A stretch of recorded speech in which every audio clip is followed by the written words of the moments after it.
But otherwise, Welcome, everybody, to this week's edition of the Liberty First Foundation Roundtable. Tonight we have a special guest with us, Mr. Chris Rose. Chris Rose is running for the U.S. Senate for the great state of West Virginia. He's going to join our panel tonight just to have a discussion about kind of what's going on in the United States and across the world. We're just going to have our general discussion, but make sure to join us next week when we will actually be having an interview with Chris Rose and talking about his positions on various issues and getting a background about his candidacy. So with that, welcome everybody. You will see that I'm joined tonight, besides Chris Rose, we've got our usual cohorts, Frank Johnson, co-founder of the Liberty First Foundation, and Michael Vasquez, the host of the No Sound Bites Allowed podcast. I learned how to talk one of these years. one of them. Well, you'd By think the way, with all the folks- practice that you've had, you might have mastered the art by now. Yeah. And by the way, folks, just to let everyone know, I'm the one who's, if you saw the photo, the mention about today's show, I'm the one who screwed up the date with Chris. My fault. I apologize. But don't worry. We'll have a great show. We'll get to talk to him today and next week. So you're in luck. Vass has been severely reprimanded. He's been admonished, Again, censured, and denied his daily portion of ice cream. If only we could do that in Washington. there we go. So welcome, Chris. Thank you for joining us tonight. Thank you guys for having me on. I'm happy to be here and I look forward to tonight's discussion. All right, so Chris, let's just start off. Like I said, tonight is mostly an opportunity for us to get to know you. Give us a little bit of your background, who you are, what makes you tick. You know, we're not interested in policy positions or anything. We just want to get to know you as an individual. Sure, absolutely. I'm a fourth generation West Virginia coal miner, sixth generation West Virginian. And obviously, you guys already said I'm running for United States Senate in West Virginia. But I'm a lifelong West Virginian, grew up in the southern coal fields of McDowell County, which at one time was the richest county in the entire nation. But today it's the poorest because of what's happened with the war on coal and what has turned into the war on American energy. It's really poverty-stricken by what's been took away from them, and they've been left behind and forgotten about. I had to relocate to stay employed during that war on coal. I started out as a general laborer, so, blue-collar conservative. Started out working with my hands, as a general laborer inside the mines. Worked my way up into mine management. And as part of mine management, I was part of a team that managed hundreds of millions of dollars to keep this mine open that we worked at, despite the challenges that we were faced by the Obama administration's war on coal. And it shows that I have, a good proven track record of conservative fiscal conservatism with other people's money. Unlike career politicians that you see who just, they love spending other people's money because at the end of the day, they have no accountability. But I've already proved it out on Main Street. I'm a lifelong fisherman and hunter. I love the outdoors. Lifetime member of the NRA, member of the Gunners of America, very pro Second Amendment. Member of the Tea Party movement. I was regional field director for the Tea Party starting in 2010 and helped, people like Ron Johnson, Mike Lee, Rand Paul get elected. And here in state, I was the first chair of the Bluefield State College Republicans. I've also helped many in-state candidates win state senate and House of Delegates, flipping our state from blue to red after 84 straight years of Democrat control.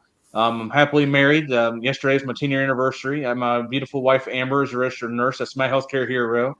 So obviously, medical freedom is a very big deal to me, but we can dive into that in next week's show. But, just like I said, blue-collar conservative, salt of the earth, not a career politician, not a billionaire, like our founding fathers, just an everyday American who wants to step up and fight to save our country. Well, congratulations, first and foremost, on 10 years of marital bliss.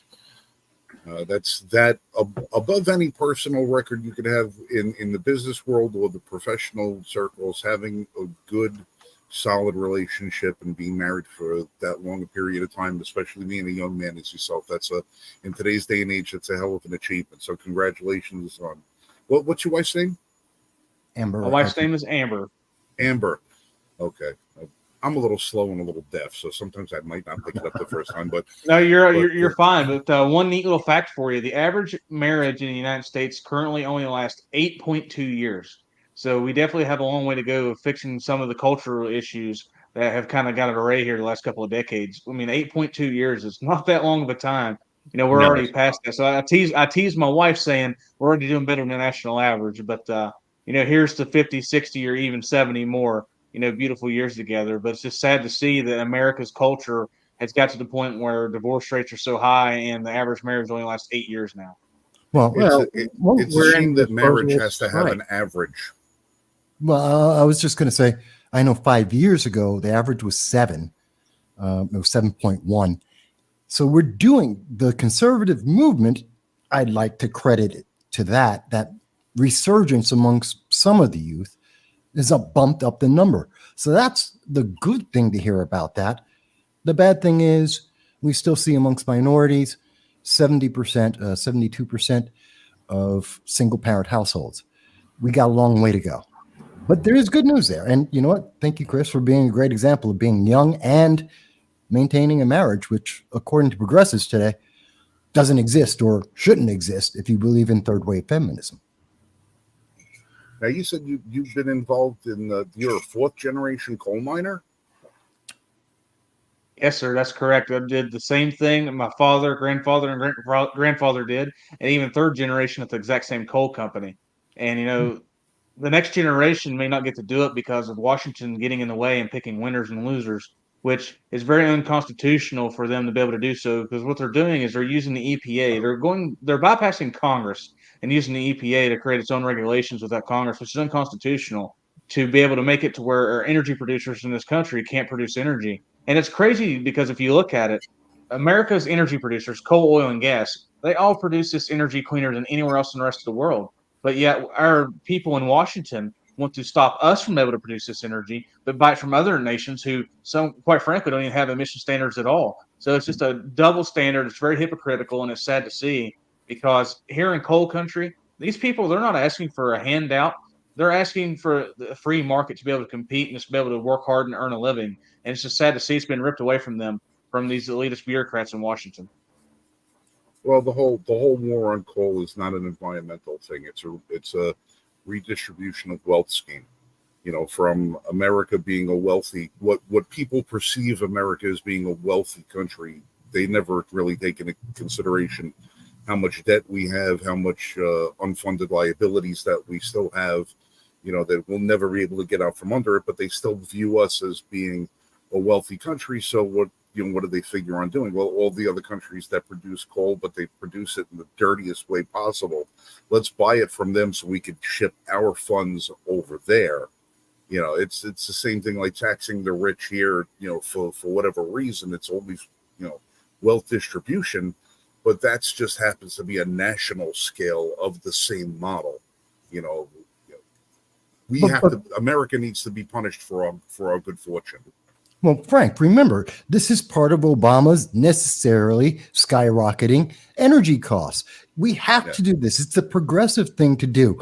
And hell, let's remember that this week they doubled down. It's not just that we need to necessarily skyrocket our energy costs, because shame on us for being a successful nation. But as Kamala Harris said, we have to depopulate the planet for climate change. This is a story that got killed last week.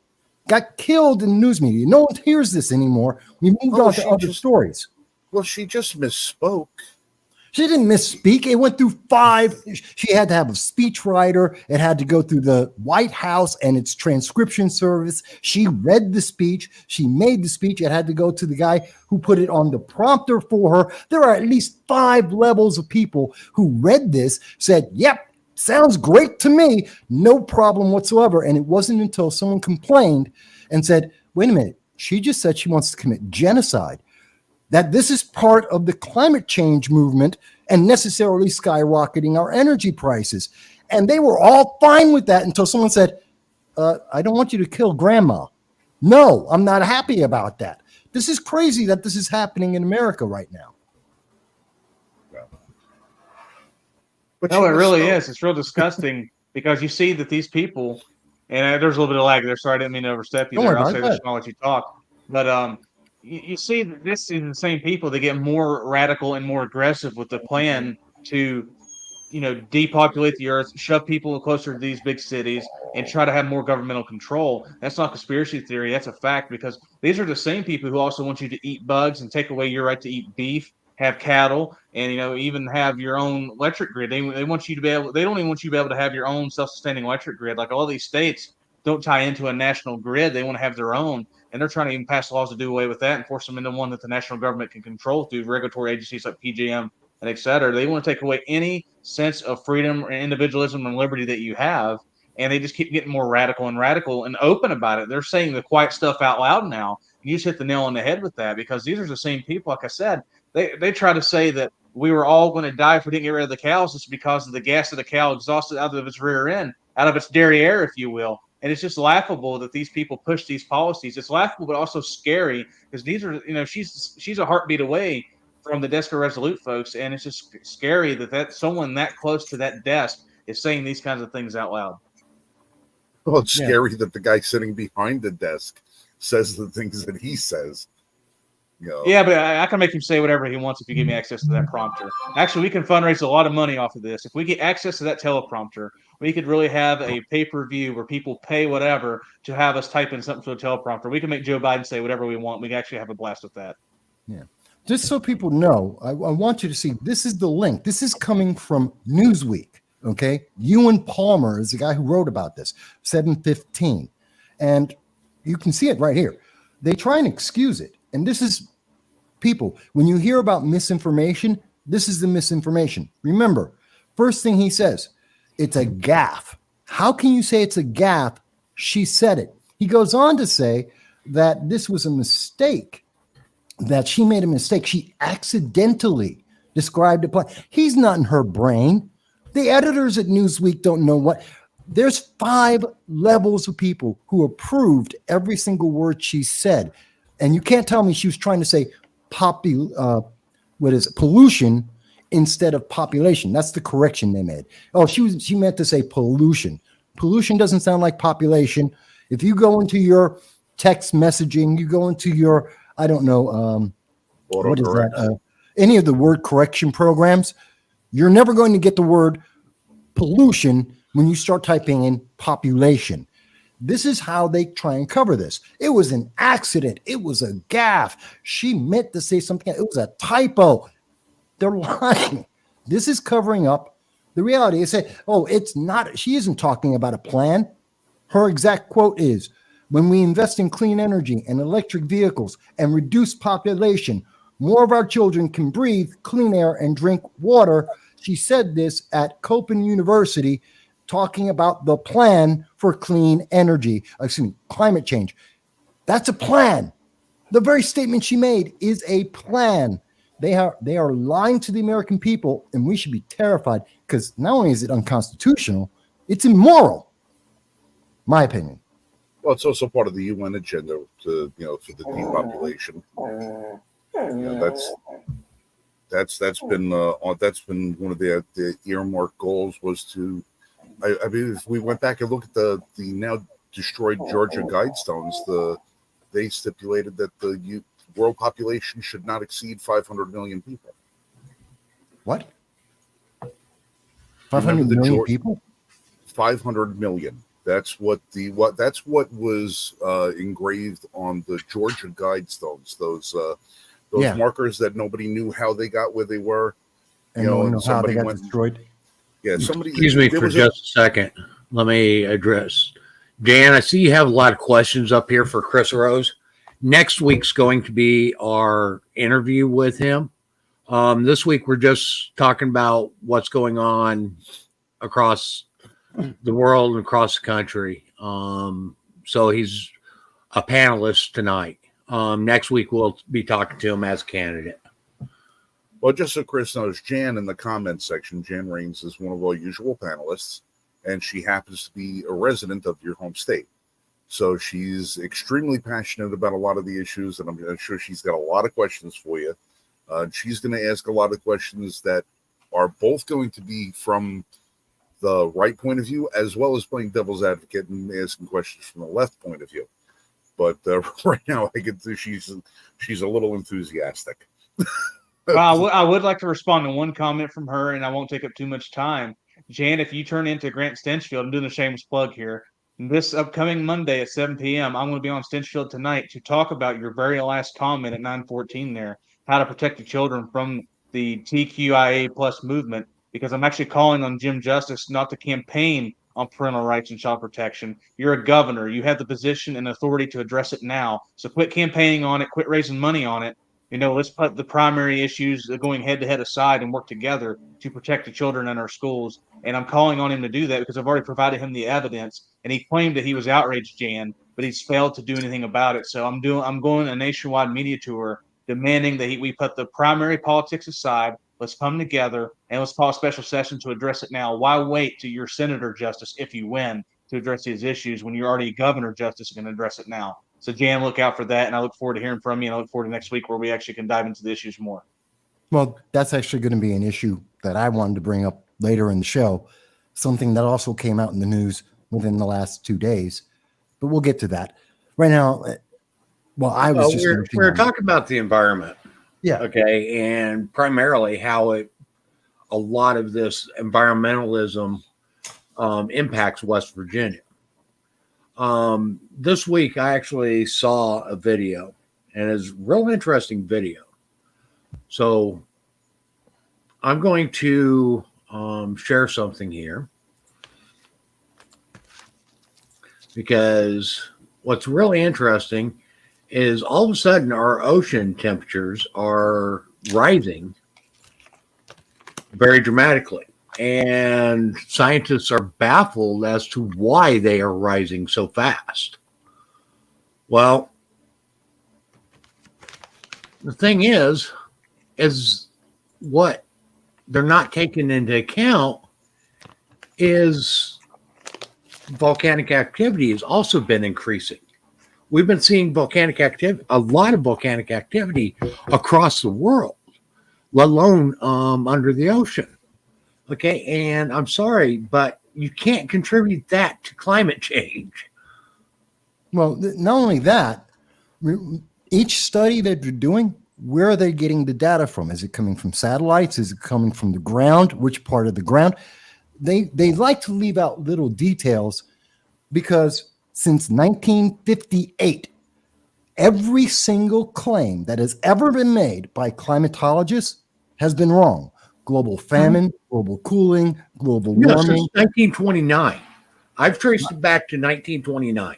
Okay, I went back to 1958 with their policies. It could be. I traced it back because that was the first alarmist of global temperature rise. Okay, and how they're saying that the ice caps are going to melt and everybody's going to be underwater, blah, blah, blah, blah, blah. Everything they're saying today. And every one of their predictions since 1929, that's the earliest record I've found, has been wrong. Yeah. Every one of them. Never been right. And a lot of people, a lot of them on the left, a lot of climate alarmists try to claim that is because we got the warning out in time. Yeah, okay. Okay. That is their claim. So we've managed to postpone it because we took action. No, we didn't. No. Okay. In the 70s, it was global cooling. Okay. We're headed to another ice age. And it was the ozone. So nature does a deal here, and they claim that, well, of course, you got to subscribe to get to it. But they claim that 90% of the extra heat being caused by climate change is being absorbed by the oceans. Okay. And then they turn around in another article that's actually printed earlier that they're attributing all this rise in ocean temperatures due to excessive volcanic activity. You know, the planet Earth has had 27 different global heat waves, and global ice sheets. We've had more than one ice age. We've actually had 17. We've had 12 global deserts.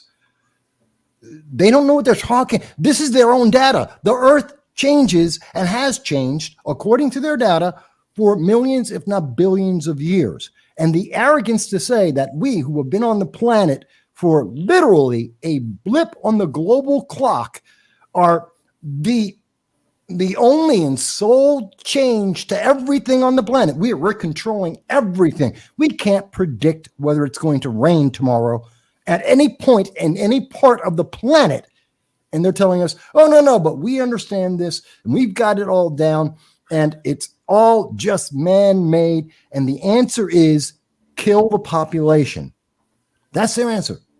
We can't leave that out. And their answer is, okay, and we just got to kill a couple billion people. So I got to ask the question, I don't know, maybe someone can answer this for me. Who are we going to kill? We got 1, 2, 3 billion too many people on the planet, according to climate change. Who do we kill? Listen, this is the Ingrid Newkirk situation all over again.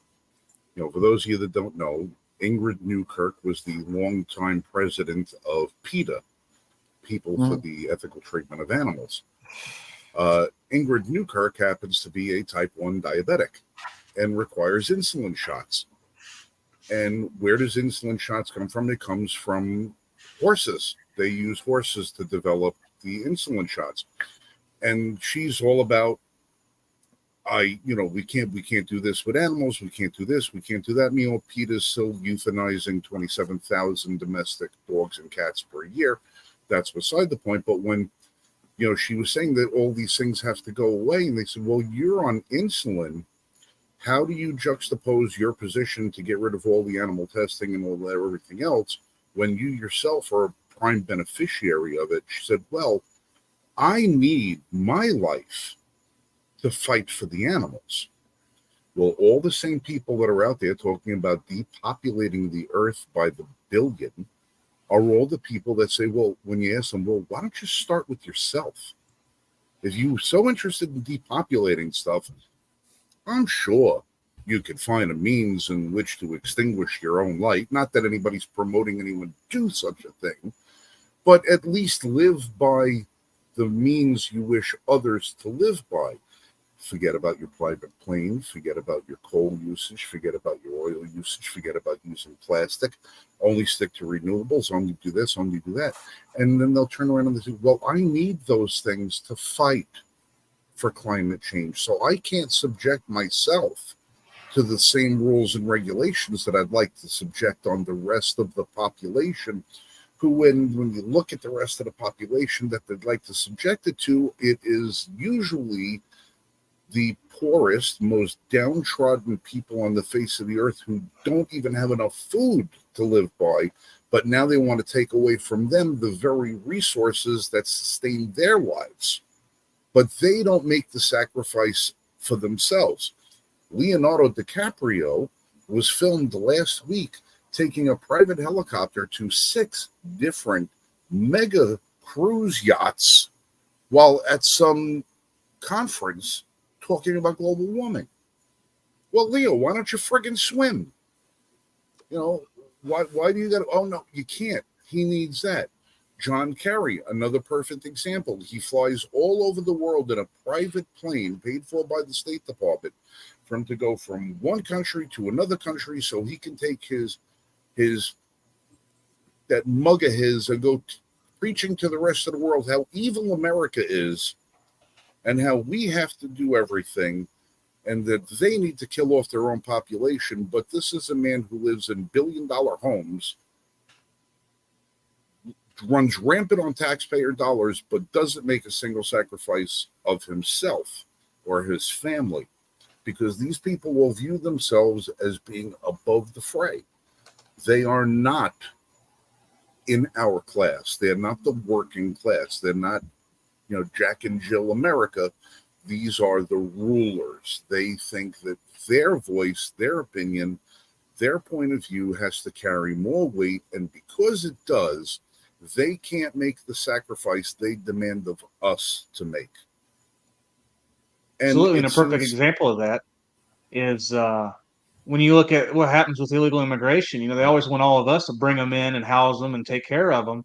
But when a few of them, what was it, there's like 50 of them get dropped in Martha's Vineyard, and amongst the elites of the elites in this country, you see how quick they got them out of there. They showed us the best deportation plan there is, use the military, right, to get rid of illegal immigrants, because they dropped them right in the middle of Martha's Vineyard and they said, oh no, we got a housing crisis here. There's no room for them. We didn't mean us to take care of them. We wanted the rest of America to take them and take them in. So it's the same hypocrisy here. These are the same people through my childhood education tried to tell me that we were going to melt and die from acid rain. These are the same people, when they got that wrong, they went on the global warming. Then it went on to the ozone was going to burn up. Then it was going to go to the ice caps melting. Then it was going to be global cooling. When they kept getting it wrong, they called it climate change to push this agenda. And here's the thing, folks. Here's another thing that they don't teach you that they used to teach. We talked about the volcanic activity, and it's a natural weather cycle that continues to go. You have volcanic activity, it erupts, it causes a mini ice age, the earth gets cooler, and then once it starts to wear off, the earth starts heating up again, and the cycle repeats. For example, the Revolutionary War in this country was fought during a mini ice age. It wasn't some warm tropical Caribbean Revolutionary War. It was very cold, it was dark, and it had a lot of snow. And we're still coming out of that mini ice age. It's something they don't want to teach you because they're trying to make so much money pushing wind and solar and subsidizing themselves and enriching themselves off your tax dollars. But that's just a reality, folks, that we are coming out of the last mini ice age that happened during the Revolutionary War. They know it, but they don't want to teach you that because they're making so much money off your tax dollars by selling you this fear. And Chris, I know that there was the mini ice age during the Middle Ages, approximately the 1400s. We had a mini ice age due to volcanic eruptions, and I know that data was taken out of the current climate models on the temperature of the Earth. I'm not familiar with the one during the Middle Age, through the American Revolution. We're talking about 1800s. I'm not familiar with that one because I haven't heard about that one before. Where'd you find that? Because I didn't hear about that one was actually taught to me in school, and it's something that doesn't get taught that often.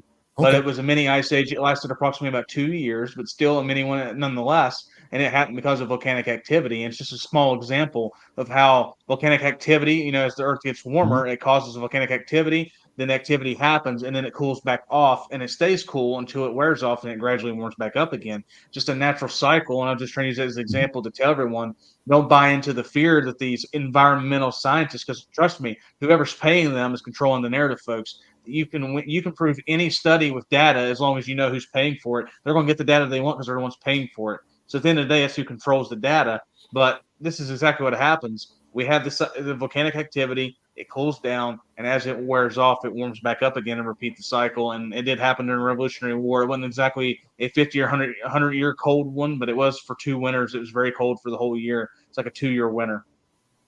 Okay. And what Chris is speaking of, his call is spoken in scientific circles as the Little Ice Age. Yes. Okay.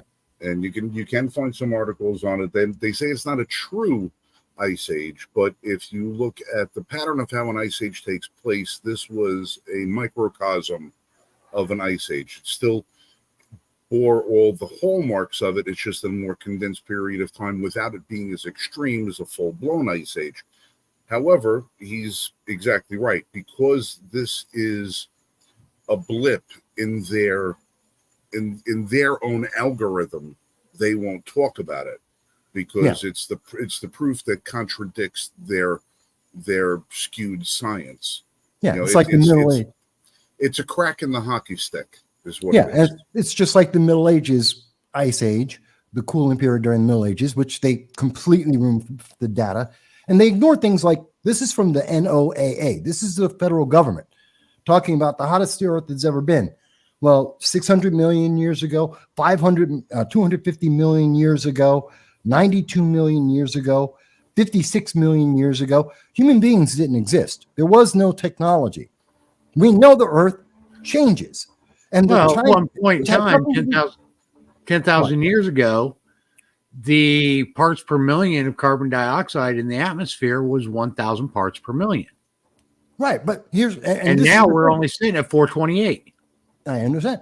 So again, the point is they're talking about depopulating the earth. I cannot emphasize that enough. You want proof of this? I know the proof is no. all over the I've place. got the proof. Okay. I'm getting ready to show you the proof. Okay, because this is from the United Nations.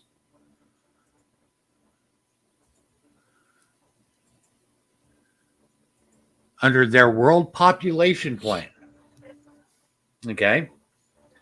So it starts off here. Okay. Now this is down in a little ways. To advance national, international understanding of interrelationship of demographic and socioeconomic factors in development. And on one hand, of the nature and scope of the effect of demographic factors on the attainment of goals of advancing human welfare, and on the other hand, the impact of broader social, economic, and cultural factors on demographic behavior, to promote social economic measures and programs whose aim is to affect inter alia population growth, morbidity and mortality, reproduction and family formation, population distribution, internal migration, international migration, and consequently demographic structures, to advance national and international understanding of complex relations among the problems of population, resources, environment, and development, and to promote a unified analytical approach to the study of these interrelationships and relevant policies. It's amazing to me Well, that all of this is a great way to say that they are trying to control populations, control people and nations, that ultimately the goal, and whether you believe in climate change being man-made or not, is not the question here. That isn't the issue at hand, although that is an issue. But the ultimate issue is their answer to the hype, to the fear, is we have to control, the governments have to micromanage your life, take away your freedoms for something that we don't know if they could. They don't even know. It's a speculation that they might be able to provide you with a benefit in 50 years, but they're taking away your rights and freedoms today, and they are willing to go as far as to kill people. Kamala wasn't the first one to say this. It's not the first time that this has ever been mentioned. It But also it is the first time the United States said openly, yeah, we'll kill people. It also shows why abortion is such a hot topic amongst these climate alarmists and so forth. Yeah. Okay. I mean, that's one way to control the population. Increase the number of abortions. That means less people being born, which in turn depopulates depopulates the world. Which And- is happening. We and are probably one Right. of the most sickening things about the whole climate debate is that it was released in 1982 by Izora Armstead and Martha Wash, and according to them, the temperature was rising, the barometer was getting low, and according to all sources, the street was the place to go, because tonight, for the first time, just about 10:30. I can't believe you're letting me Really? go on with Really? this. Yeah, no, I cannot caught it. I believe caught it. you're Yeah. going to let me recite No. It's I mean, Raining where are we Men going with here on the podcast. I This can't is- believe you're this going to is let me Frank get away for you with folks. that. You're sitting there No. all studiously listening to me as I recite the lyrics to It's Raining Men by the Weather I know. Girls. As soon as you said it's 10:30, I caught it. It's like, come on. Because as far as I'm Chris, concerned, Chris has never heard that song. He's too young. I know heard it. he hasn't. Well, as a good comedian friend of ours says, well, you're going to learn today. but that, listen, as far as the weather is concerned and climate, listen, take your advice from the Weather Girls, because they have just about as much real science in their music as the climatologists have in their studies. It's all a matter of who funds it, who's making money off it, and what is the end game. And the end game is wealth distribution at any cost, and it doesn't matter how many people they have to blindly indoctrinate into their fold to get their agenda done. They just want to file in the useful idiots who will carry their message, perpetuate it through the high schools and the colleges and brainwash all the students so that everybody who's in the energy sector is evil, is the devil, and want to make everybody drive an electric car, but then never talk about the price of the slavery and the hell and the hardship that's behind putting lithium batteries together. No, they don't ever want to talk about that.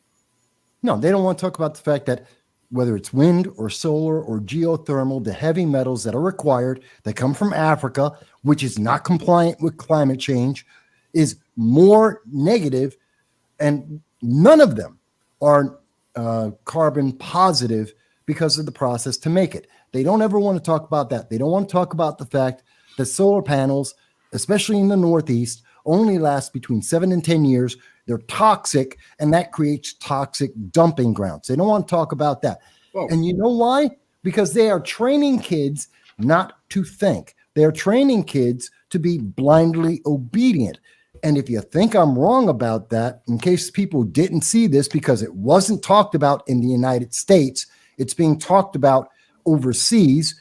If you can bring this up, Mike, this is an article you're not going to hear in America.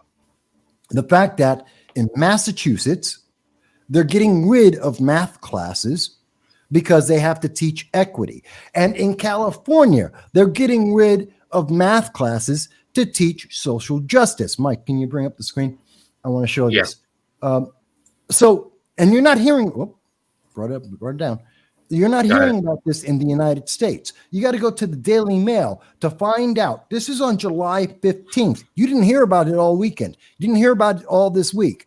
This should be national news, that they're getting rid of math classes to teach kids equity. What does equity say? White people are evil because of the color of their skin. Black people are victims. Minorities are victims. Women are victims by birth, and you can't do anything about it.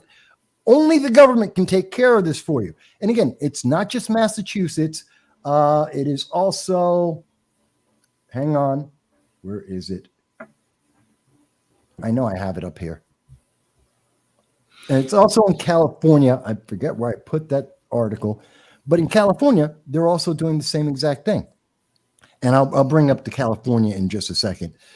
But in California, they're now going to social, what do they call it? Social, there it is. Mathematics framework. That's what they're calling it now. It is the mathematics framework. And I hate that I have too many windows open, so it takes me a second to bring them all up. Matter of fact, I'll just bring it up this way. Let me show you guys. And this is to stop our kids from thinking. This is the whole purpose of it. And you can bring this up. And you can go to Google right now, type in California Math Framework. I don't know if you heard about this, Chris. I don't know if anyone heard about this. It just happened 2 days ago that they have come out with this new framework that they're going to use math classes to teach social justice. Essentially, they're going to say, well, if you have a billionaire and he gets an extra $1 billion, how much social justice has been taken away from us? If you have 5 evil police officers that are out there taking away the rights of black people, how many police officers do you need? This is the stupidity. They're not teaching math. They're not teaching thinking. They're teaching propaganda. They're teaching progressive politics. And that's why they get away with things like what they're doing with climate change, where they're saying, don't worry about the consequences. Don't think about the inflation or how it's going to negatively impact the environment, the fact that it doesn't make enough energy. No, don't think about that. Don't think about the solution. The ultimate solution they have, the only solution is get rid of a couple billion people because we breathe more carbon dioxide than is made by any other product on the planet. The only answer is get rid of people. They don't want you to think about that. They just want you to obey because, you know what? You're not a person. You're a category. You're a category according to equity, and you have no rights. That's why the UN gives you rights versus you actually having them, as the Constitution says. I think that's the scary thing. We need to talk more about that, I think. No, I agree. And overall, you're seeing a direct result of the destruction of our education system. It started when they started the Federal Department of Education in 1979. It's been a multi-decade plan to dumb down the masses, so to speak, or indoctrinate us through our public education system. We were number one in the world's education prior to the formation of the Federal Department of Education. And then what happened after that? A couple of decades later, you had No Child Left Behind under George W. Bush. So why is that relevant? Well, they first started out with this federal guidelines, kind of like the CDC or the WHO. We're just going to recommend. We're not going to mandate anything. We'll just recommend. But we all know that their power kept growing and growing. Then under the Bush administration, they took away the power from the county board of educations and gave it to the states through No Child Left Behind programs. And then when Barack Obama came along, he did Common Core, which was the final pill for the federal government to seize control of our education system. And it took it from the states and gave it to the federal government, where they could control every word in every textbook and every syllabus in every classroom. And they're able to teach exactly what they want. It went from an educational system to a propaganda system. And what are we seeing as a result of that? America is no longer in the top 25 in education. We're no longer here in West Virginia. We have the lowest test scores, not only in state history, but American history as a result of that. And we're no longer even in the top 30 in reading, writing, and arithmetic. We're losing our trade jobs. Each generation that comes through, the test scores are lower, their educational standards are lower.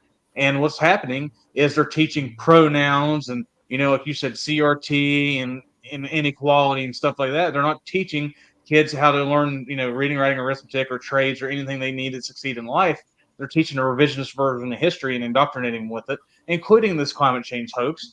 And it's just sad to see. And you talked about how they want to depopulate the earth. Well, that's why they promote transgenderism, because that obviously slows down reproduction. If they have people, castrating their bodies, mutilating their bodies, and going down the road of transgenderism, obviously they're not making children that way. And also, that's one reason why they promote abortion so much, because that if they can convince people to kill their own offspring, then that does the dirty work for them. So that's one reason why they actually not only subsidize it, they openly promote it through organizations like Planned Parenthood. And it's just that's just tying everything in together. This has all happened through indoctrinating America through the public education system, which is why the Federal Department of Education has to go. Well, we sit here and talk a lot about the difference between the right and the left as far as it comes to our politics is concerned, and it's not necessarily ideological discussions that we have, but the gamesmanship, that we play. And conservatives are great at playing the short game. They're great at getting people riled up about a certain issue and trying to get something going for a certain, election cycle. But leftists are professionals at the long game. And if you look at what the fruits that we are plucking off the tree today were planted 100 years ago. And they knew it. They knew that it was going to be a long-term thing, that you couldn't demoralize America quickly, because we can't change it. It's the whole frog in the water thing. This started long before that. Game. Oh yeah, it has. But I'm just saying, in reference to the last 100 years, if we look at, let's go from Woodrow Wilson and forward. Let's go from the introduction of the personal income tax forward. Let's look at, the Great Society forward. All of these things were all designed to have a long-term talking point that they could utilize. And that was one of the reasons why is college loan deferment and forgiveness such a hot topic now? Because that was all taken out of the hands of private lending institutions 30 years ago and put under the umbrella of government, where government was now in control of your student loans. Well, when you take that out of the free market where it did belong, when you had colleges that actually had to compete with one another, and you had reasonable expectation of tuition costs, and you had your 2-year, 4-year Ivy League and all the rest of that, there was something there. There was a competition motive behind it. Then when you turn around and you put everything under the auspices of the federal government, and then they're controlling the purse strings as to the loans. Well, if the federal government is in charge of the loans, then the federal government can hold the carrot and the stick and say, well, We could use this when we need to buy votes. Because not all money, we don't care if it's all money, but if Chase Manhattan Bank, Wells Fargo, and all the rest of them were the ones that had holding the debt, and the government said, "Oh, we want you to forgive all this debt," they would say, "Are you out of your mind? We have stockholders we have to answer to. We have a bottom line we have to answer to. But if you only have to answer to the taxpayer, frig the taxpayer. We're just going to print more money anyway. Doesn't matter what the taxpayer wants. We need to have the votes so we can control this." Everything has been a long ball game with them from the get-go. And this whole climate debate, again, they saw something they could use for their agenda. They get debunked every time something happens. When another one of their predictions doesn't come true, they get debunked. They change the narrative, point to the same evidence, and say, "Oh, well, now we're going to get it right." It's the same argument for communism. Well, it wasn't. We weren't fighting for real climate change. Now we're going to fight. This is really, really climate change. Well, no, this is really, really, really climate change. It's always going to be the same argument, the same evidence, the same defunct, crap that we've been dealing with, just with another bow wrapped around it. And the more they can federalize it, the more control they have over everybody. Here's the thing. Okay, and we typically point out all the left and the actions the left do. This isn't just the left that's taking over power. Okay, it is an orchestrated movement on both the left and the right to transition the power away from the people and into the hands of the government. And you can say that the right isn't wanting to do that, but I'm going to say bullshit on that. Well, Because right is just as responsible. I mean, look at things that they did with the NSA. That was all conducted under right administrations. Well, Mike, I have no love for the right either.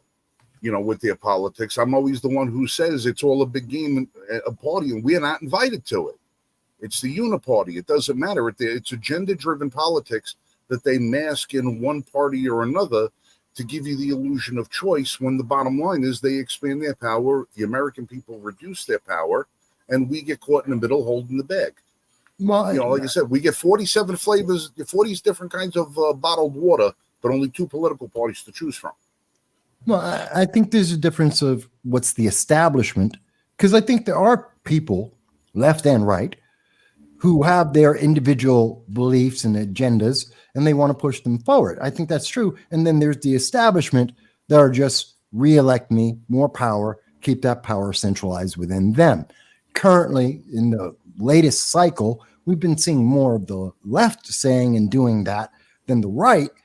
But I also think that there are certain extremities that we see on the left to move towards progressive socialist communist ideology that are far more damaging. It's not to say that the right doesn't have its problems. I do not hide from that at all. They do. But when I'm looking at some of the immediate dangers, I'll give you a great example of this, is the transgender in our military. The latest thing that has come out, which we just saw 2 days ago, it has been now reported by Catholic Vote. It was brought out on Dossier Today. Not the deployment, the failure. This is about the transgender movement altogether. I'll show you, and it's come out on Breitbart as well. Mind you, the DOD has not denied that this is true.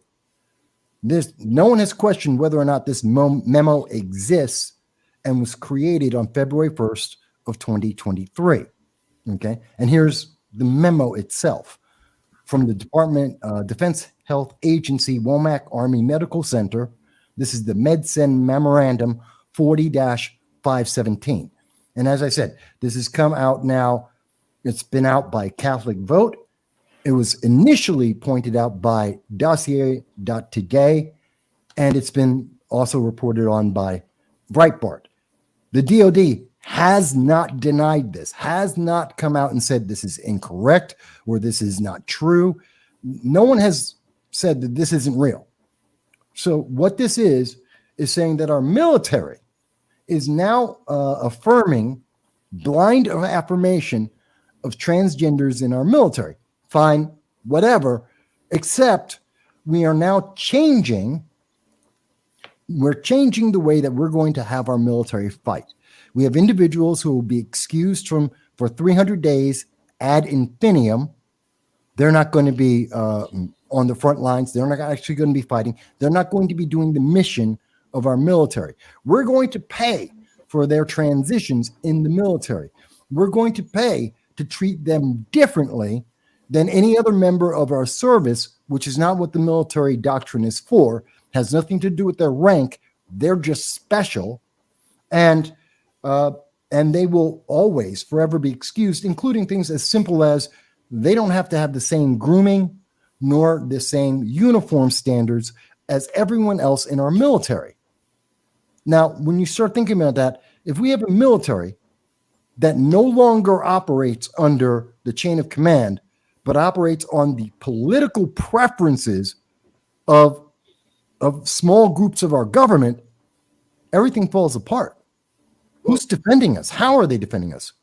Well, just to throw this in there, but don't we always hear from anti-gun zealots, what part of well-regulated don't you mean? Well, if you have a military, our United States armed forces are going to be dismantled to the point where its people aren't even going to be deployed because they're on hormone therapy or anything. And you have all these different classifications. And as Jen just pointed out, they're telling people that cis men, real men, natural-born men aren't right for the military.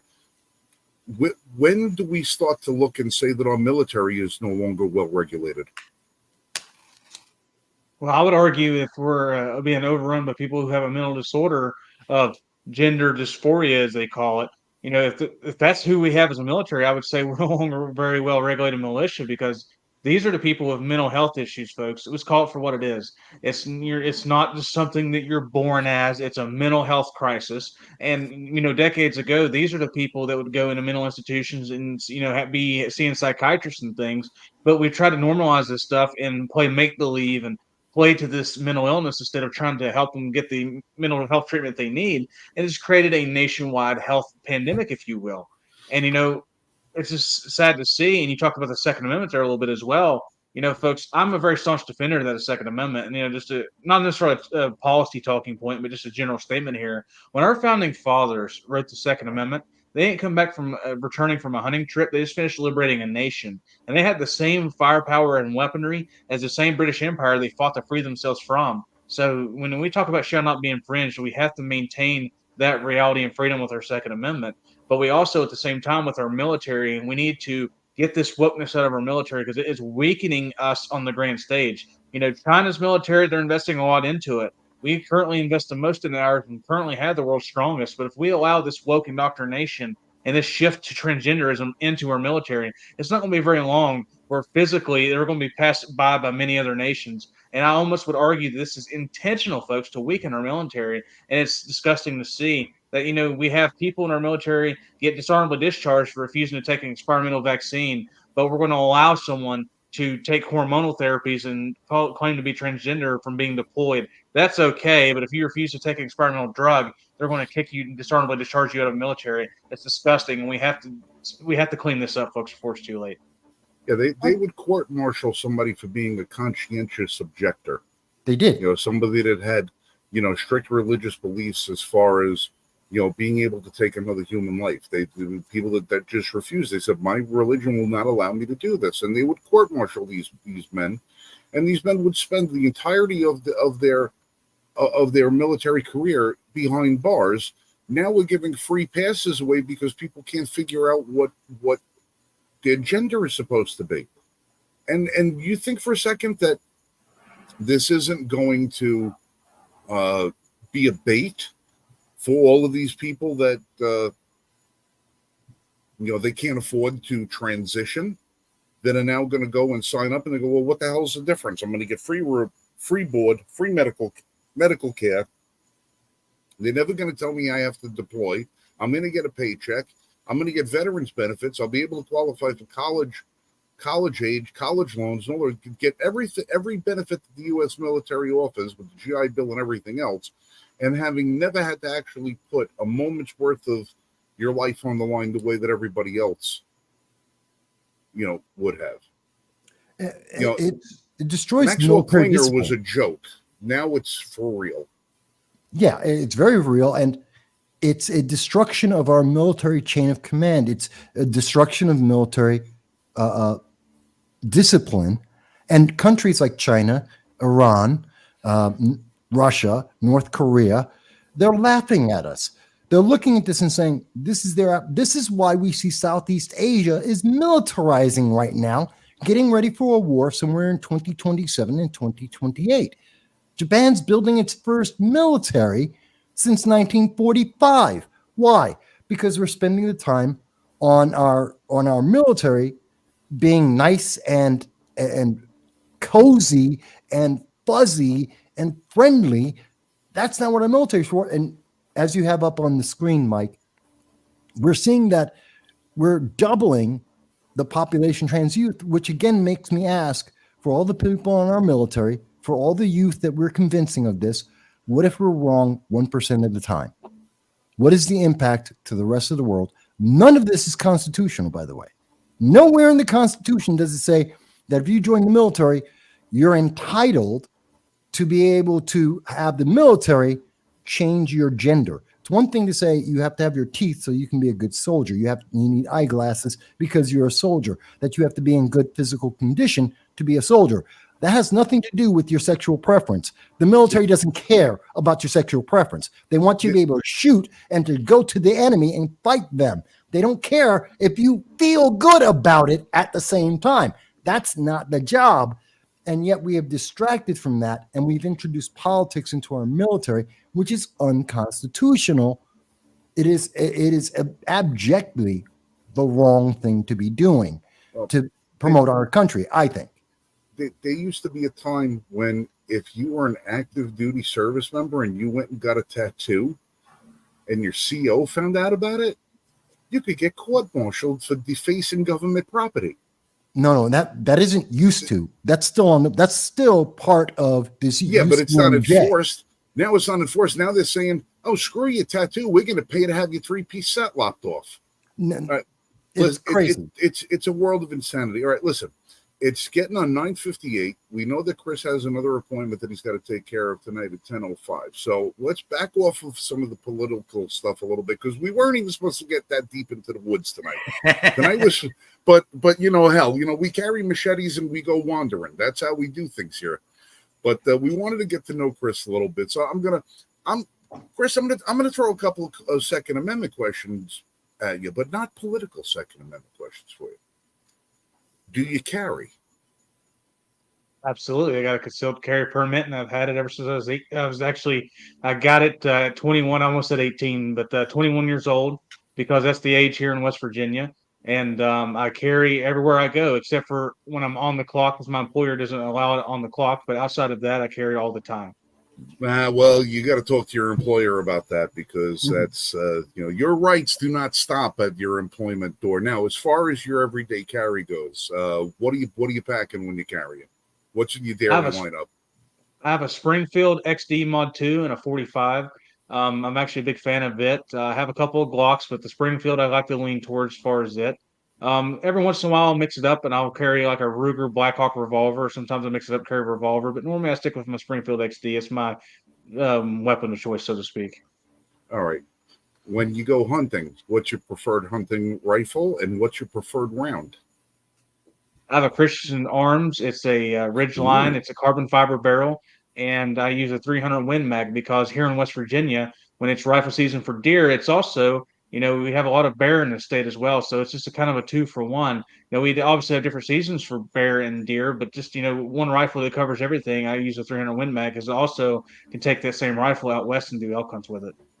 Well, there's nothing on North American territory that you can't put down with a 300 Win Mag. Introduced in 1963, by the Winchester Corporation for the Model 70 rifle, the 300 Win Mag, and I don't care how old it is. I talk about, they can throw any other round out there. 300 Win Mag is still one of the best rounds that are out there. I punched holes in 3/4-inch steel plate with Winchester white box from 150 feet. That'll do some damage. It's a pretty good stuff. Yeah, me, I I've been carrying a Beretta 92 Centurion since 1993. But now that I'm here in North Carolina, where it's a little hotter and you tend to dress a little lighter, I'm carrying a SIG 365 XL. That's my daily carry. I have like 40 or 50 others to choose from. There's always something within reach, but those are my go-to. And my hunting rifle, Model 70 Winchester 300 Win Mag, that I have a first gen 1963 that belonged to my dad. It has 22 rounds through it. 22 rounds, and not one single round has ever taken game. It's only taken targets. That's it. All my meat comes under plastic. If you find me out in the woods hunting an animal, then you know it's pretty desperate times. I'd rather just go shopping, But listen, it's great that you're a supporter. It's great that you're a carrier, and hopefully you can talk to your employer a little bit about that. Say, hey, somebody comes in that doesn't work here, and doesn't care about your little sign on the door.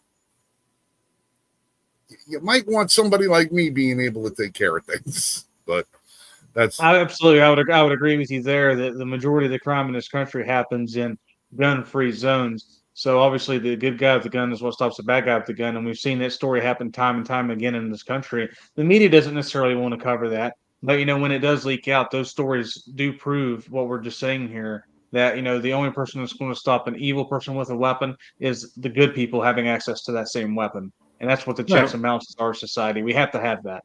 Well, I used to work at a big box outfitting store where they sell firearms and ammunition and all the rest of that, but it's in the back of the store and you got to walk through 500 feet of swag before you get to it. And I was the gun librarian. I was in charge of buying and selling and all the rest of that stuff and evaluating firearms as they came in. And when I went in for the orientation, they said, there's no weapons allowed on the premises. And I was like, I don't understand that. You're an FFL. The guy behind the counter at a gun store always has a gun. What's the story? So, well, we don't allow that here. We don't allow you to carry a firearm. And I said to myself, well, I'll have the key to the gun cabinet. There's a plethora of firearms at my disposal. I'll carry a couple of different magazines, maybe one for a Glock, maybe a Beretta magazine, so that if God forbid something happens, I can requisition a firearm in a case of emergency and do what I've been training to do for over 30 years. And they said, no, you can't carry, we won't let you carry ammunition, won't let you do this, won't let you do that. And I said, well, what happens in the event that something actually happens here? Oh, well, you have a passcode. Your electronic ID will get you into the vault area, into the safe room. So if something happens, you can get back there. I was like, well, your cashiers are 300 feet away from me at the front of the store. They don't have access to that room. Nor do any of your clients. You have elderly couples that come in every morning just to walk the store for their exercise. That's what they do. You have mothers pushing babies in carriages. They don't have access to that room. Why is this? And everything has gotten so overly politicized with insurances and everything else that they don't want to run the risk of, one of the employees tries to stop an active shooter and accidentally may hit a civilian. All right, but what are the odds of that happening versus somebody actually coming in with the intent of hitting people? They don't equate that. And as soon as that policy just started to rub me the wrong way a little bit, I put my papers in and I walked out. So I can't, if you're going to be a gun store, but not stand behind the Second Amendment and make that available to your employees so that they can protect themselves, their coworkers, and your clientele, then you're using the Second Amendment as a crutch to make profit, but you're not using the Second Amendment to promote your civil liberties. And I couldn't work for a company like that. And it's a shame that so many companies have that point of view. Totally separate question, Chris. What's your favorite type of music? Well, probably maybe controversial here, but just regular country music, 80s, 90s country. Not so much maybe the modern stuff today. I mean, it's okay, but just I'm a country boy. I live out in the sticks, and then that's our kind of music. Not too big into modern rock, like 80s rock. I can listen to stuff like that, but modern rock, the heavy metal, not for me. The rap music's not for me. Jokingly, let's say my favorite song right now, just because it's triggering the left, is "Try That in a Small Town." Because right here in West Virginia, that stuff ain't flying here. You can do it to your cities, but you ain't doing it out here in Wild and Wonderful, because the people of these small towns will defend their own. Well, to quote the movie The Blues Brothers, Chris likes both kinds of music, country and western. All right, Chris, listen, we're gonna let you go. We really, really do appreciate you coming on tonight, and we hope that next week we can explore a little further into your candidacy, your campaign, what your vision for West Virginia is, and overall what your vision for America is. And we'd like to, again, thank you for that, and for coming on tonight. We look forward to seeing you next week. And like I said, you're always welcome to come on in whichever capacity you'd like to join us. You're always welcome to have. We'll always have an empty spot in the studio for you. I'm gonna give you a heads up, Chris. Brush up on the Constitution. Sounds good. I look forward to it next week, fellas. And I thank you for letting me be part of the nice conversation. And we'll see you soon, okay? Absolutely. All right. Give Susan our regards. Have a great week. All right, you too, fellas. Appreciate it. Have a good night, sir. All right, you too. Good night. What a nice young man. Yeah, he's a nice guy. Very nice young man. It's one of those things that it always pains me, because when somebody talks about West Virginia, people get that media portrayed image in your mind. Deliverance. Yeah. That's what people think of, is anywhere in the South. It's all deliverance. It's like, come on, folks. Yeah. You got a pretty smile. But yeah, I think of John Denver. That's Colorado. That's the Midwest. No. Because I'm talking about the public image. John Denver is the Midwest.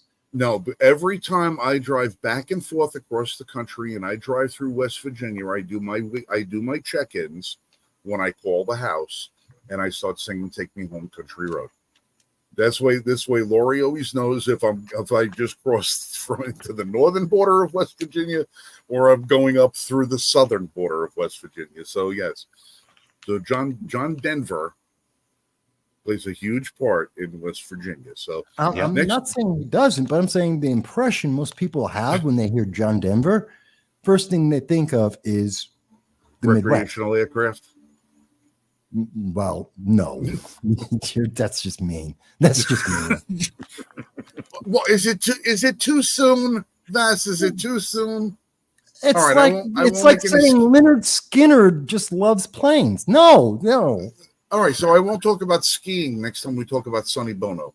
There you go. Same thing. So mean. You're so mean sometimes. By the way, most people Chris are raising horseback riding. Yeah, exactly.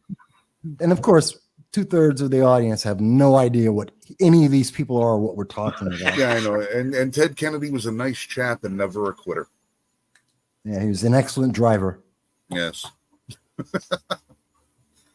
No, but anyway, Chris, again, if you come back and review the video this evening, again, thank you very much. Stand up guy, so happy to have you here tonight. We're looking forward to being able to get a little bit more in depth with your positions next week on some of the more pressing matters of the day. You know what I like? He came onto the program knowing that we weren't going to do the political interview, which I screwed up. Again, I screwed up in my promoting of today. But he came in knowing that we weren't going to say, okay, what's your election position on this? Where's your campaign about that? He came on to just be a guy, to just talk about some of these things that are happening in the country. Right. And just say, hey, this is what I think, which most politicians don't have the balls to actually just stand up and go, yeah, and here's what I think about what's happening right now. He didn't know what any of the questions were going to be. He didn't know what I was going to pull up or what Mike was going to bring up. No. He just was here as a person saying, hey, this is where I stand. As a matter of fact, we told him to pop into the studio 15, 20 minutes before we go live, just so we could get comfortable with one another. Because that's usually what we do, is we sit around for a little while before the show and we just shoot the shit for a little bit, just so that everybody can get rid of the pre-show jitters and everything. Because a lot of people, if they're not used to being on camera, as soon as they see themselves up in that monitor, they freeze up, they get a little confused. I mean, we were at the New York Ash Show many years ago when I was trying to do a couple of videos, and just trying to talk about the C-130 took me about 18 friggin' tries, and I still didn't use any of the goddamn video from it. And I was still really whipping in the ears. Thank God Vass was there to walk me through it and talk me down. So we usually start 20 minutes early just so we could get comfortable and talk, and we don't discuss the show at all. We'll talk about it. All right, we might hit this issue, that issue, this issue, but that's if we're going to talk about those policies specifically. Tonight, we just told Chris when he showed up 3 minutes before we went live, we said, hey, we just want to get to know you as a person. And, just so you're comfortable with us, you know who we are, you get an idea of what our style is, and, we're not going to hit you with nothing heavy. Just a couple of guys sitting around poker table, just having a chit chat, no big deal. And what you see is what you get. He's a seems like a straight shooting kind of guy. We could appreciate that. Now we'll gauge that against next week. Well, next week is the serious. That's when we go into interview mode, which is different for people who don't know. It's very different. It's not like laugh, joke, haha. It's here's the issue. Here, how are you going to vote? Here's the issue. Spotlights. We put the spotlights on you. Yeah, that's an entirely different thing. But we put the thumb screws onto the table so nobody knows about it. Yeah, but it's interesting. But I just find it interesting that.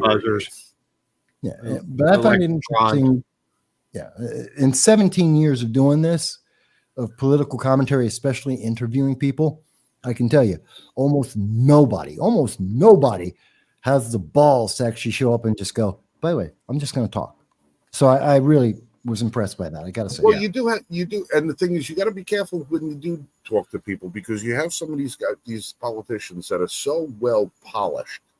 They put the polish in politician, that they can come across as if they are speaking to you like it's straight off the cuff. But then you can find an interview from, some obscure show 3 weeks earlier, and it's verbatim.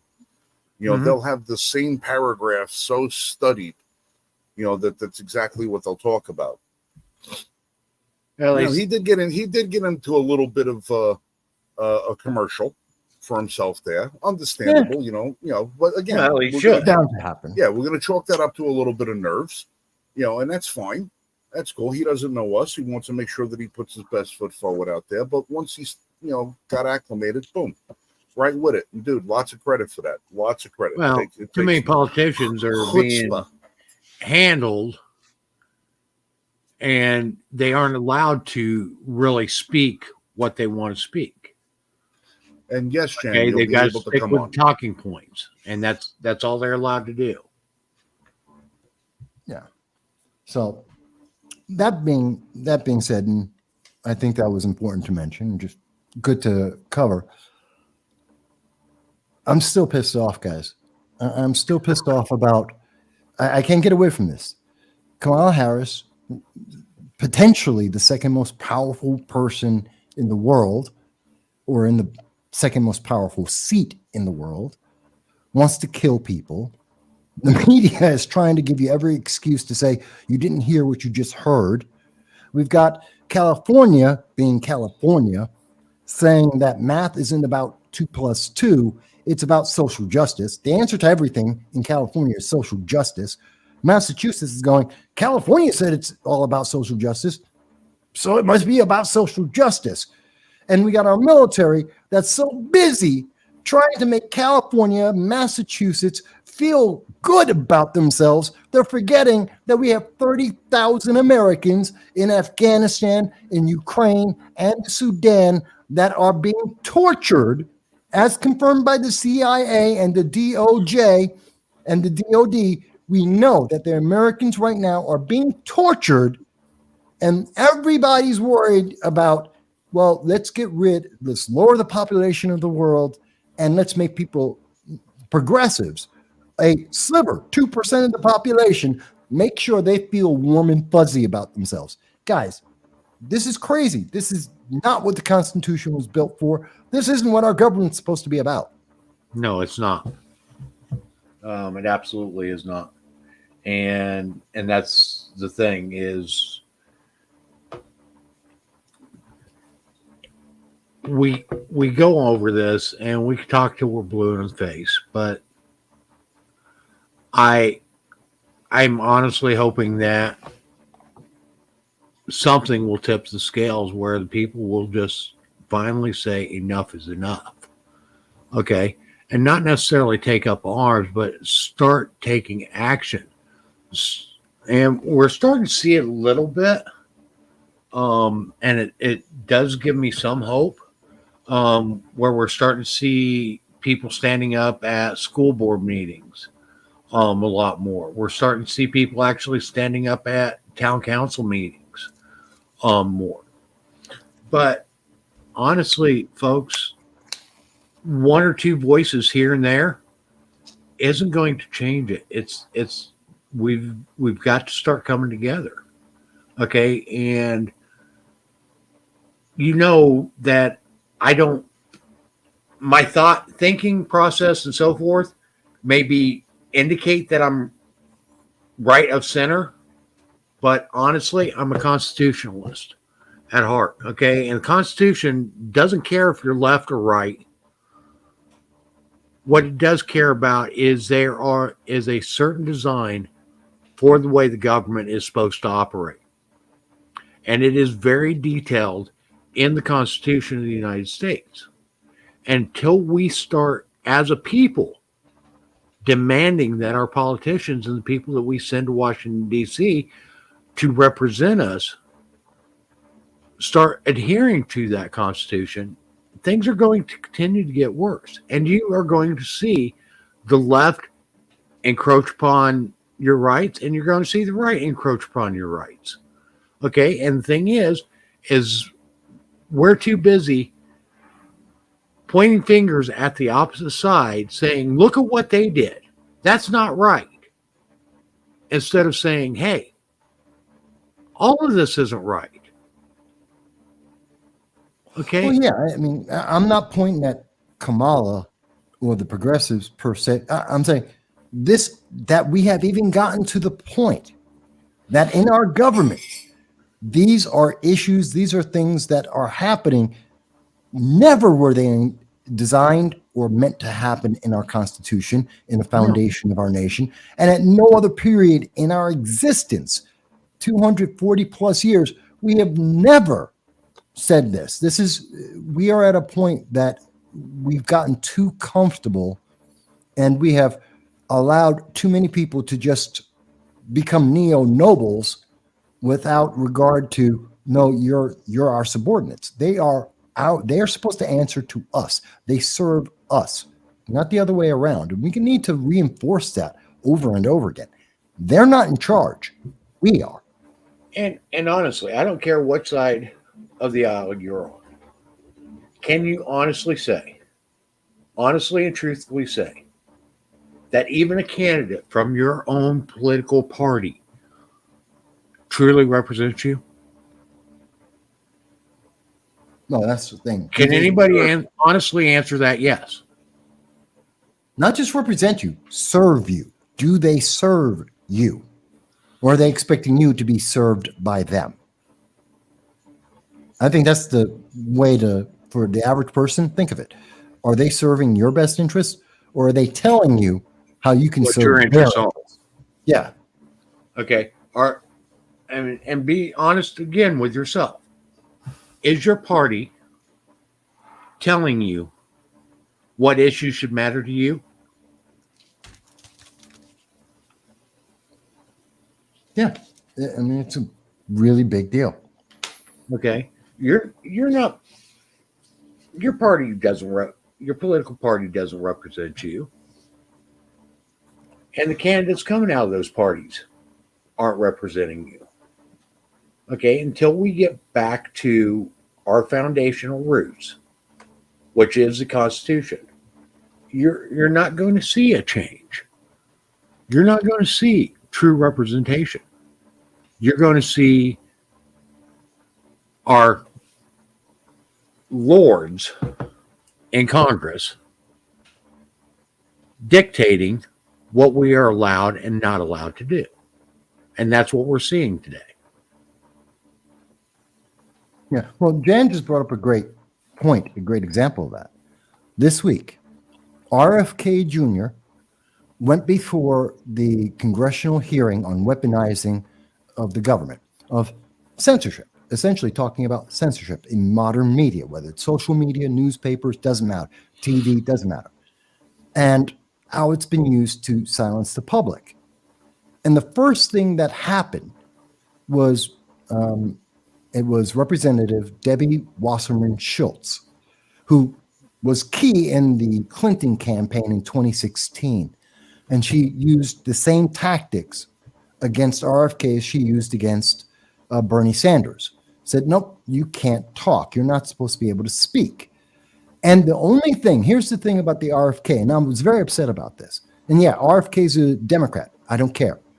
The first thing she did is she misquoted a rule of the House so that she was trying to hide his conversation. It wasn't that she was going to say complete censorship. Oh, you can't speak at all. She said the American people can't hear any of the questions or any of the answers that RFK, a Democrat, could make to what Democrats and Republicans had to say. The American people were not allowed, according to Debbie Wasserman Schultz, were not allowed to hear the questions or the answers. The whole thing had to be hidden from the public. Why? Because she didn't like what he might say. Her answer was, well, he might say something that was criminal. That wasn't the subject at hand. That he might say something that could affect a person. No, he was talking about what happened to him. And every one of the rules, I actually looked up the regulation that she brought up. House Rule 11, Section 2, subsection G, in case anyone wants to look it up. I actually did. I did a video on it. And nothing that he was being asked about his personal experience fits in there. Her only intention was the American people he has to be hidden. He has to be suppressed so the American people couldn't possibly hear a word he says. That's not what our Constitution is about. That's not what Congress is for. And I don't care if it was a Democrat or a Republican, doesn't matter. He's there at an open meeting. The American people should hear it, whether they like it or dislike it, agree or disagree. That's on you as an individual. It's not for Debbie Wasserman Schultz or any Democrat to say, oh, we don't like that. It might be politically sensitive. It might affect our fundraising or our votes, so you don't get to hear it. I'm sorry, that's not how the Constitution works. That's not how Congress works. Well, and we've said this also, that our government needs to become more transparent than what it currently is. Yeah. They try to list too many things as being affecting national security. I'm sorry, but a lot of the things that they're trying to implicate as affecting national security doesn't. And then we have incidents like the cocaine deal, which is a huge impact on national security. And the investigation gets dropped after what? Less than a week? Yeah. And all the evidence gets destroyed. Yeah. All gone. Don't talk about it anymore. Story's moved on. Yeah, I love how Dan Bongino. I love Dan Bongino. He's a good guy, but I love how he talked. He spoke about how Trump always treated the Secret Service like they were fantastic people, and he loved them, and they loved him, and it was great. The Secret Service can't stand Joe Biden because he's always on these very abusive tirades. He's always screaming at them and yelling at them, and they don't like the guy. They're going to do their job, but they don't like it. All right, you're doing your job. You're protecting the life of the president of the United States. It's not your fucking job to protect the reputation of the president of the United States.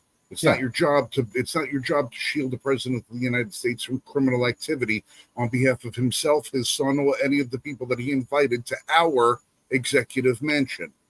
Not his White House. It's our White House. That's not the job of the Secret Service. But it seems the Secret Service, just like the Capitol Hill Police, is doing the bidding of people based on political power and not necessarily in the best interest of the American people. And that's what's truly sad. Okay. And we've got an election coming up. Here in not too distant future.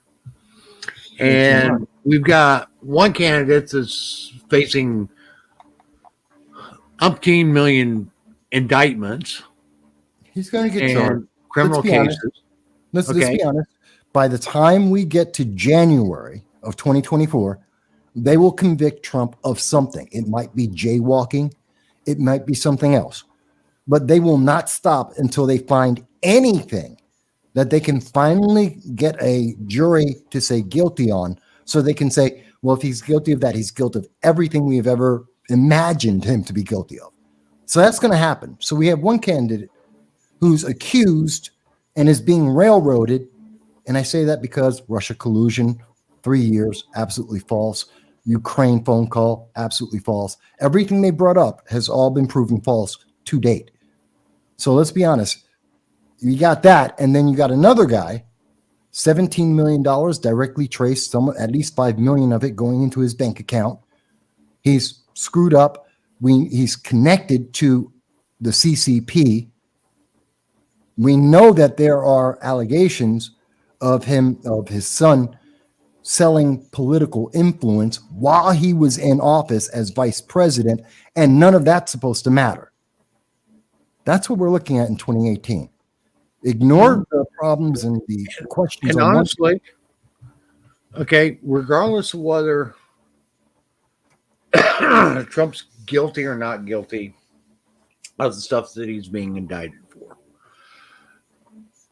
we are down to an election where we are literally being told,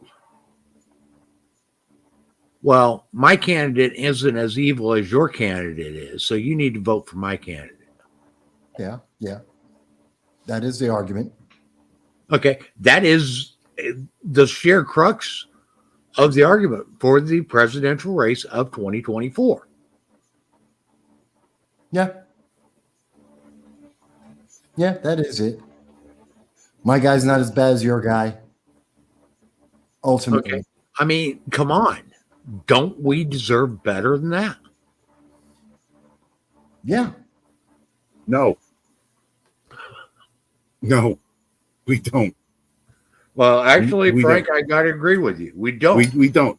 You get Because we've allowed this to happen. you get the politicians, you get the representatives that you deserve. If the American people do not demand more, demand better, and do it every single time, then guess what? Suck it up, buttercup. You're going to eat what they give you, and that's what you deserve. If you complain about your job, but you never speak up, you deserve the job you're in. If you complain in your relationship, but you don't do anything to fix it, that's the relationship you deserve. You get what you deserve in this country. Now, granted, there are those of us in the country who do want things to be better, that do want things to be the right way, that do speak up and do say what's got to be said. But we're outnumbered by 90% of the politicians, 90% of the population who don't give a shit. Mm-hmm. And because they don't give a 90% of the shit, population that says, I don't do politics. yeah, well, politics is doing us. And unfortunately, we have to reap the rewards. That's why there were 3% of the population that won the independence for the other 97. Because the other 97 didn't want to rock the boat. I did want to bring something up, and this is actually significant. There's a huge push to get the Equal Rights Amendment ratified. I guess they need one more state to quote unquote ratify it, is what they're thinking. I hope not. No. It is that Plain is and evil. simple, no. The Equal Rights Amendment actually expired March 22nd, 1979. In 1978, Congress, by a simple majority vote, voted to extend that deadline until 1983. However, that wasn't enough votes to actually modify the amendment that was put forth. Okay. Any amendment or modification of said amendment still has to pass by 2/3 majority of both the House and the Senate. So the extension is invalid because that is not what the amendment that was put forth to the states was. Yeah, but I have a different problem with it. It's not beyond the fact that it's inaccurate to say, well, this has been active for the last 40 years. Even if we said, okay, even if we let that go, by its definition, much like affirmative action, the Equal Rights Amendment is government sponsored prejudice, it is government sponsored bias. And if you allow the government to have bias and prejudice against any group of people, any category of people, then we're back to slavery. We've gone back to the 1860s. Okay, I'm going to bring up a couple points on why it stalled. Okay, and honestly, I wouldn't mind seeing an Equal Rights Amendment put forth because if it's worded the way it should be worded, then it would take affirmative action out. Okay, it would require that women register for the draft. It would require that women be put in combat. Okay, those are key factors that were put forth by feminists and others as to why the Equal Rights Amendment shouldn't be ratified. Yeah, And as a result of that, 5 states actually withdrew their ratification prior to the deadline of March 22nd, 1979. So even if you do have, quote unquote, 39 states that ratify it, most of those states ratified it after the expiration. Plus, if you're going to bend the rules, then we also have to allow the states that pulled their ratifications to actually de-ratify the amendment. Well, that's another aspect of it. But again, I'm going to the core of it. The core of it is Equal Rights Amendment is dehumanizing to women. It is dehumanizing, and it is prejudicial, and it is biased. I understand there's a lot of people who have never thought of it that way, and people don't like it being said that way. But the blunt and honest truth is, just like affirmative action, this is prejudicial. It is biased, authorized by the government, and it effectively makes people slaves. It takes us back to the 1860s because it is that dehumanizing. It is literally saying women are so incapable of taking care of their own lives and achieving their own goals in terms of life, liberty, and the pursuit of happiness. They are so childlike and incapable that the full force of the United States government, in objection to the Constitution, must be put in place to micromanage their lives. And that's effectively and honestly what that does. People may not like that, but that is what it is. And how can we say yes to that? Okay, so actually, let me share this. This is the actual Equal Rights Amendment that was passed.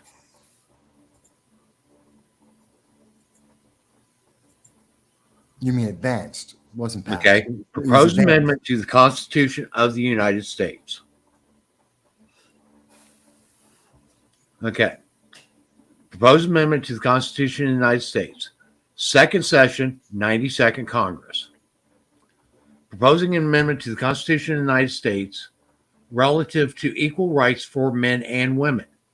Resolved by the House and Senate the Senate and House of Representatives of the United States of America in Congress assembled, 2/3 of each house concurring therein, that the following article is proposed as an amendment to the Constitution of the United States, which shall be valid to all intents and purposes as part of the Constitution when ratified by the legislatures of 3/4 of the several states within 7 years from the date of its submission by Congress. So right there, when this was submitted to the states, there was a time clock put on. Okay, and this was what was voted on and passed by 2/3 of the House and Senate. Section 1, equality of rights under law shall not be denied or abridged by the United States or by any state on account of sex. The Congress shall have the power to enforce by appropriate legislation the provisions of this article.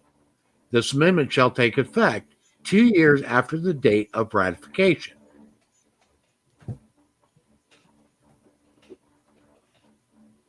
Yeah.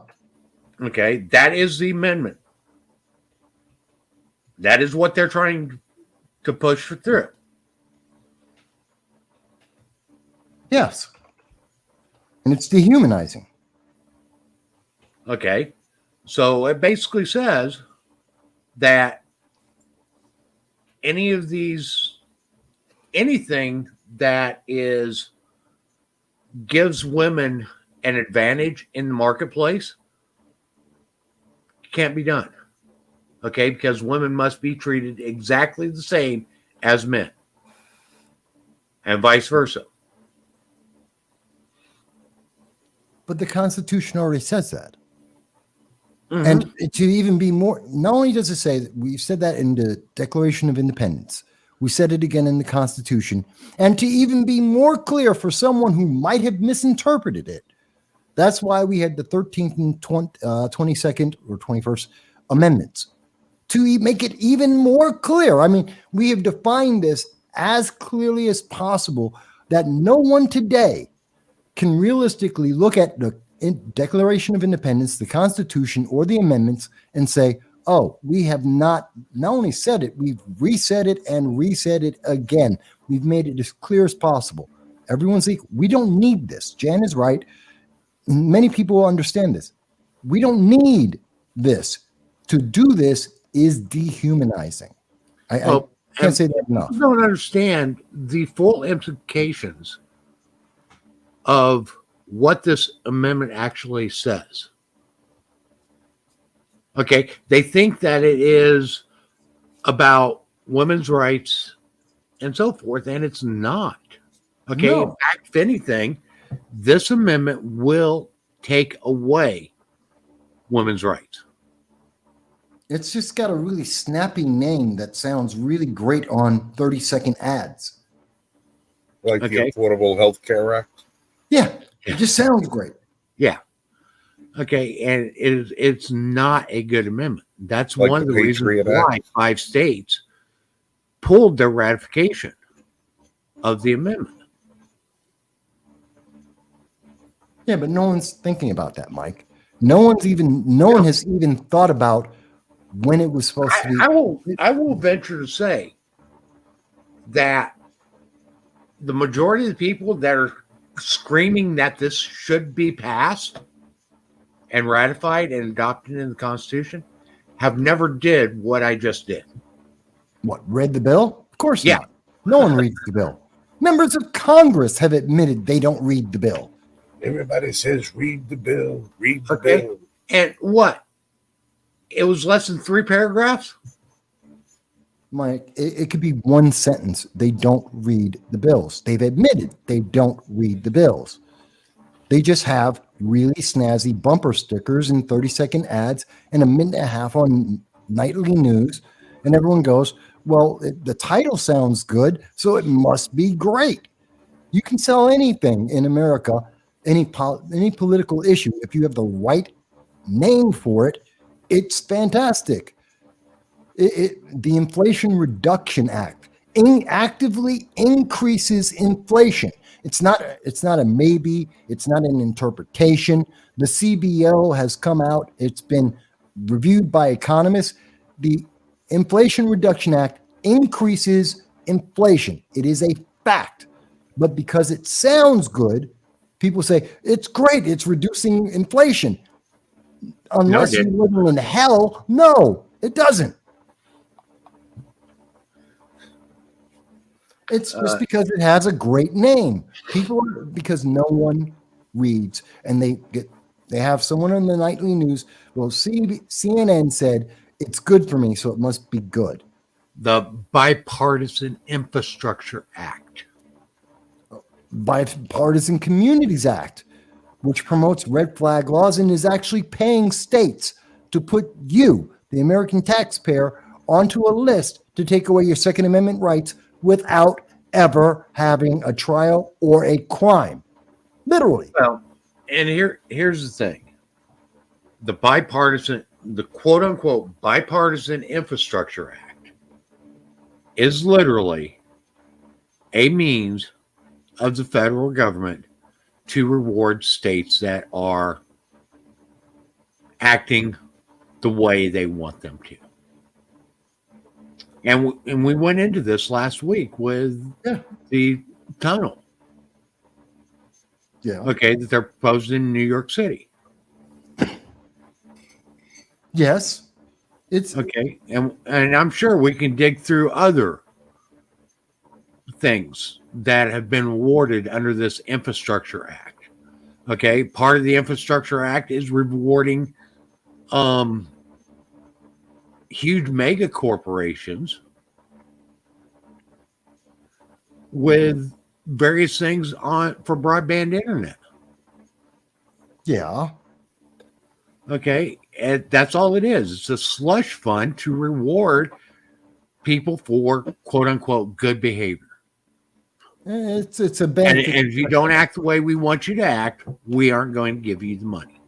It's a way to corral all the special interests and get them in the same direction. Mm-hmm. But this is it is. See, for me, it's not just that it's. When I look at the ERA, like I look at affirmative action, it's not just that it's unconstitutional.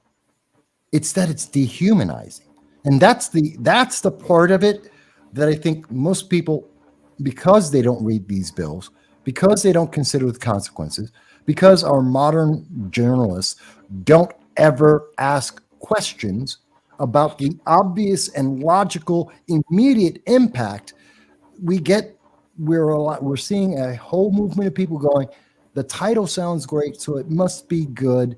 I'm going to do this. And they've never considered how dehumanizing it is.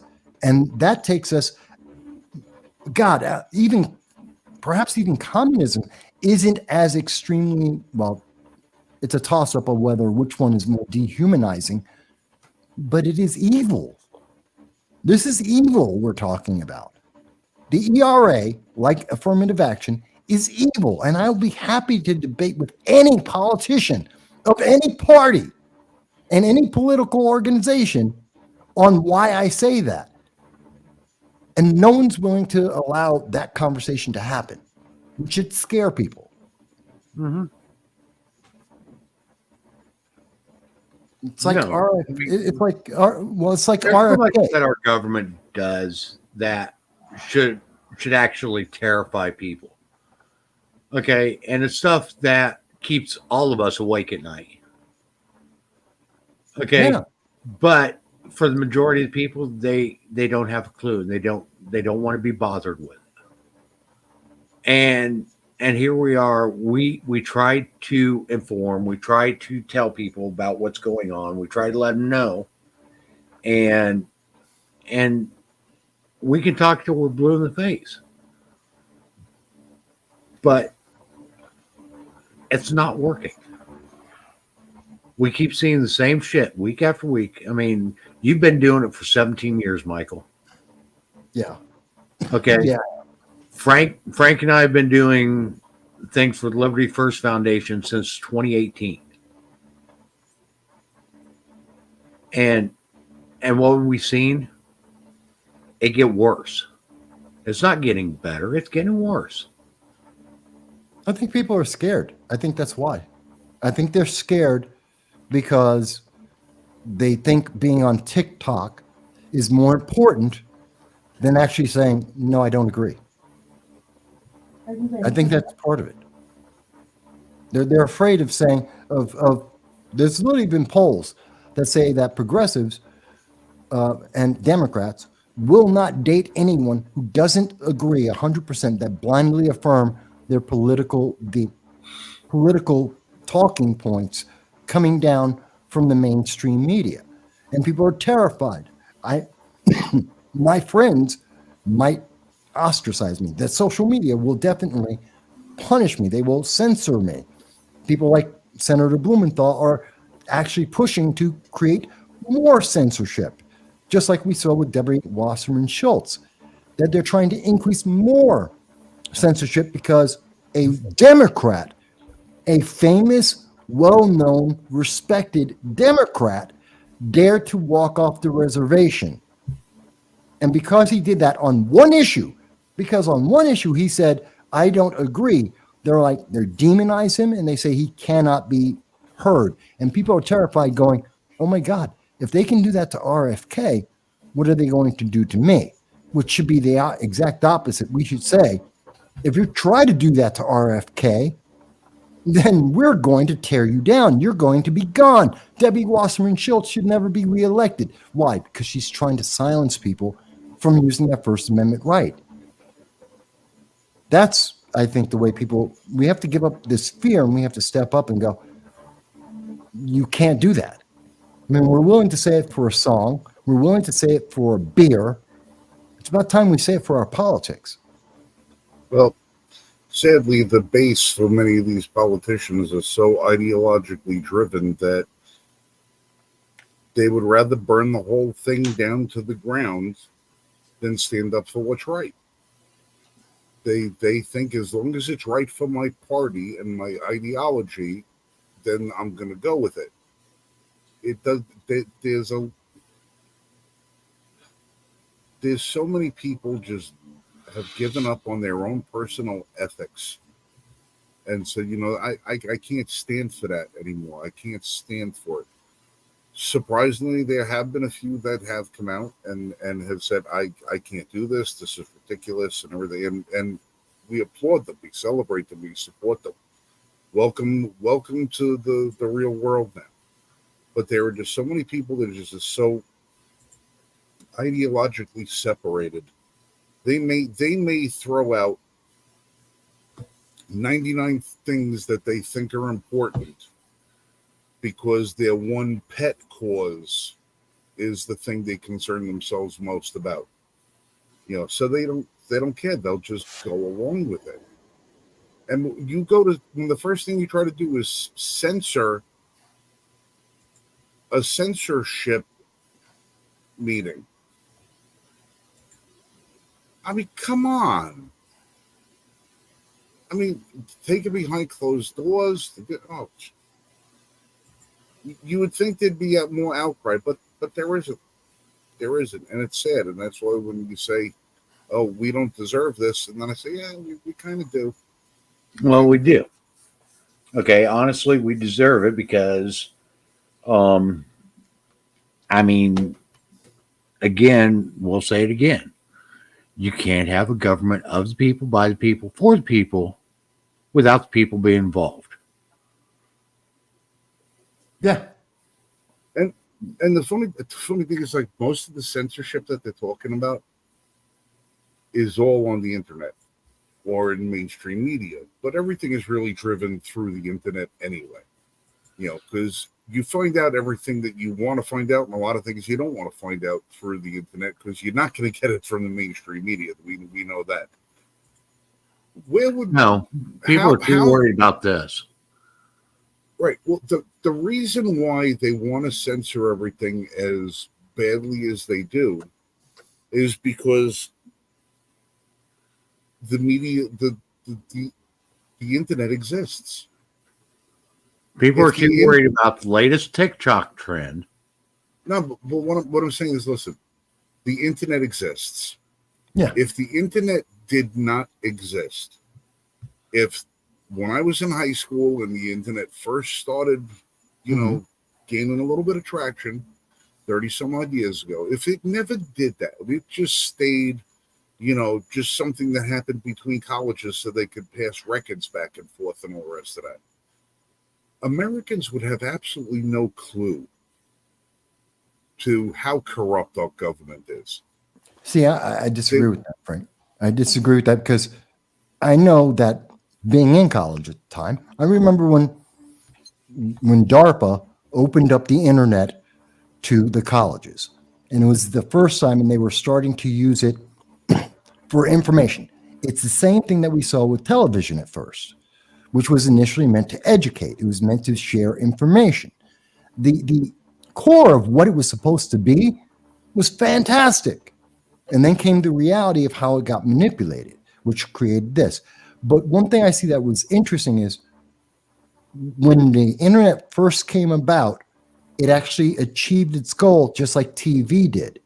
And once they figured out a way to twist it, to push, literally, they shaped the internet so that cat videos became the most popular thing they could put out there. Once they turned TV into entertainment and soap operas to occupy the masses and to distract them, that's when the information died and people became dumb.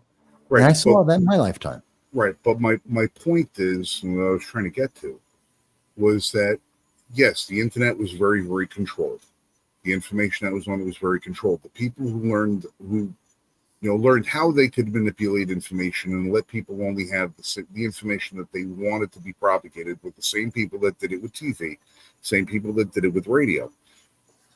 But when it comes to TV and radio, and even print media to a certain extent, you don't have the ability for individuals to get in there and change it and expose it.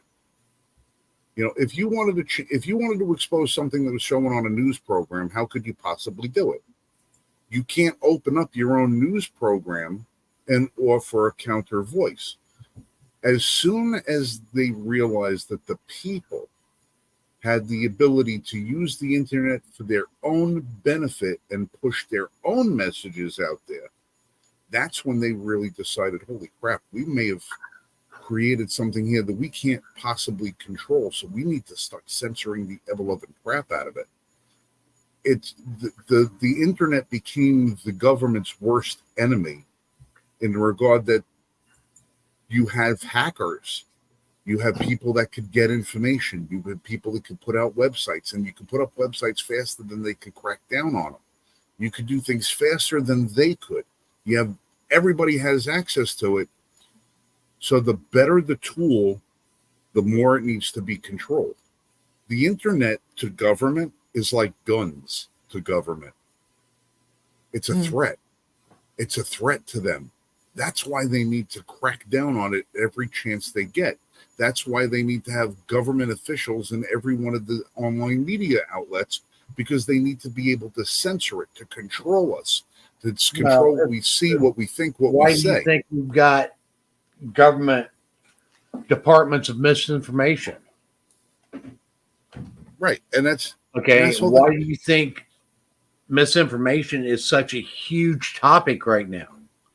Okay, it is literally like what's his face, Kennedy Jr., Robert Kennedy Jr. said, it's not even a matter of the misinformation departments, it's the malinformation departments. Because you can have misinformation and prove that it's false, but you have malinformation, which is true information that happens to fly in the face of the government narrative. So while the information is true, it doesn't speak to the agenda, so it therefore has to be disqualified. They'll first try to list it as misinformation and try to debunk it, disprove it, come out with 1,000 reasons against it. The 56 directors of of our secret national security agenda that say information is true, and when it's not, it's misinformation, but then it's malinformation. The point I was saying is that the internet, if it weren't for the advent of the internet, Americans wouldn't know just how corrupt our government has become, because the internet is the only thing that the citizenry actually has free enough access to, where they can plant those little seeds here and there faster than they can be eradicated. And the truth does get out there. It's just a matter of getting enough people to actually pay attention to it. Yeah. I mean, why have all of these offices? Well, of course, because they want to promote their agenda. And that agenda, you think will change depending upon what administration takes place. But it doesn't. It doesn't change. Because it doesn't matter what the agenda of the administration is, because the agenda of government is to advance itself and control the people, regardless of what politics the person in the office says. And honestly, okay, if we were allowed to have free, open, honest dialogue, and the internet was allowed to actually work the way it was intended to work, where everybody had a voice, regardless of what that voice was, they were allowed to share whatever information they want, whether it's misinformation or not, okay, because it's on you to determine what information is truthful, okay? Government shouldn't be doing that for you. And it's your responsibility, because if government is the one that's controlling what is true and not true, what is valid and not valid, what is misinformation, what's not misinformation, what is malinformation, what's not malinformation, what's disinformation, and what's not disinformation, then the government controls all the narratives. And if the government controls all the narratives, where does that leave us? Okay, It means that we are fed propaganda, and we are only fed government-approved messages. Well, I'd like to know where in the Constitution it says anything about the government controlling the information. It doesn't. Exactly. All right. Listen, gentlemen, I'm going to leave you guys a little early tonight. I know we're getting on 2 hours anyway, so we usually should call an end to the show at 11, but we tend to. Well, we really should only keep it. We should keep it to about an hour, but honestly, there's just too much. There's too much shit to cover. Yeah. If we did three shows a week, then yeah, we could do it to an hour. I don't even think with 3 shows a week we could keep it under an hour. No, we couldn't. But I'm keeping it under 2 tonight because I am in so much freaking pain right now. I need to go ice myself down, then heat myself up, and then put myself to sleep. I am. Well, actually, I'm going to call it an early night this week too, because I've got a lot of work I've got to get done tomorrow. So I've got an early day. So we're going to go ahead and wrap it up for this week. Remember, everybody, we still have our membership drive is ongoing. Okay, you can find that.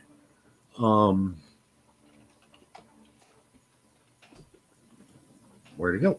There it is. You can find that here at the link on the screen. Folks, we can only reach so far. Okay, and without your help, either through helping us share what we're talking about, share what we're doing, or by promoting it or by helping us out financially, that will allow us to reach further. Okay, and for those of you that have joined, we appreciate it from the bottom of our hearts. Okay, it shows that we do have some supporters out there. We do need more though. Okay, this is a message that every American needs to hear. Okay, these are conversations that every American needs to be a part of. And the honest truth is, too many of us aren't involved. I mean, what do I got to do? Get Sally Struthers out here to, do a promo about how 52 cents a day can help destroy your government. Do I need to do that? Do I need to do that? Let's get There's some. a child in America starving for the proper information and freedom. We need to bring that message to the masses. We gotta get people educated. You know what? Let's pay for some chick in a bikini to do that, and I guarantee you, people will show it. Yeah, but we really have to be careful who we get because you never know these days. You could be in the bikini. I don't care. Yeah, I could be in a bikini, but nobody wants to see that. No. Hey, they don't want to see that with me either. I'm not wearing a bikini. I'm not doing it. Yeah, but Mike, Vas, you're probably the sveltest among us, so you could probably pull it off a little easier than we did. Now, I heard Michael was going to come on in the Speedo one night. You know what? I am more than confident in my wonderful manly physique, but I ain't doing it. Well, I'm not saying I don't have the legs for it. I do. I have great legs, but it's the whole section between the face and the legs that sort of. From the waist down, I got Schwarzenegger legs. From the midsection, I'm a Teletubby. So I don't need that. But yeah, listen, if you guys can help us out, please do so. And helping us out could just be, sharing our link, spreading the word. Just help us attract a little bit more of an audience. We got big things that are coming up, but we can't put them into motion unless we have the support to do it with. We have some giveaways coming up too, by the way. Some giveaways are going to be coming up, and we want to make sure to not only spread the message, but spread a little love with everybody. Because and when it comes down to it, our program, our organization, that's probably the one word we don't ever really use enough is love. We do what we do because we absolutely love our country. Mm-hmm. We love our freedom. We love our rights. We love our fellow citizens. We love to be able to bring information, to have a spirited debate, to have conversations. Because if you don't love what you do, you don't do it with everything that you have inside you. And we do it with every ounce of ourselves. And we love you guys for joining us. We love you guys for helping us. And we just, that's what it's about. If we don't have a love of country, we don't have a love of tomorrow, then what the hell is the sense of living for today? Well, Sure. Behind the scenes, we get to see our average viewers while we're on air. Okay. And some weeks we see that number pop up to 10. That's not enough, folks. I want to see that number raising quite a bit. So we need to get the word out. We do get a lot of people review the broadcast because not everybody can join us on Friday night at 9:00. A lot of people have family commitments, have jobs and stuff like that. And it's Friday night, it's party night. They don't want to sit around and listen to these three old bastards yammer on all night long. So part of it is our own problem. We got to come out with a drive time show that we can do so people can listen to us. Well, on the West Coast, it is drive time. Yeah, well, we can piss those people off as they're driving. Yeah. But even if you watch the rebroadcast, copy the links down on any of our sites and share the link around. Let people watch the show after the fact. We'll know what you're there. We'll still get the commentary. We just won't be able to respond to it immediately. But if you do feel so inclined, we do have the ability to take phone calls here at the Weekly Roundtable. And the phone number does pop up on the screen every now and then. And oddly enough, it's my personal phone number. So you could actually call me when you want to and harass the living crap out of me. Somebody did it 3:45 in the morning. But this morning, I don't know who it was. Somebody called me at 3:45 in the morning. It weren't me. I was asleep. I don't know. It was a North Carolina number, so I think somebody probably just butt dialed me by accident. Not sure. But listen, I'm gonna bow out. You guys be safe, shoot straight. We love you. We'll catch you guys next week. Jan, we have a special gift for you next week. I will be bringing it to the program next week and trying it out live so that next time you join us on the program, you'll have a better time. So Yeah. with that, I'm going to skedaddle. Vass, Mike, love you guys. Be safe. Have a great night. Everybody, God bless America. Love you, bro. See you next week. Take care, guys.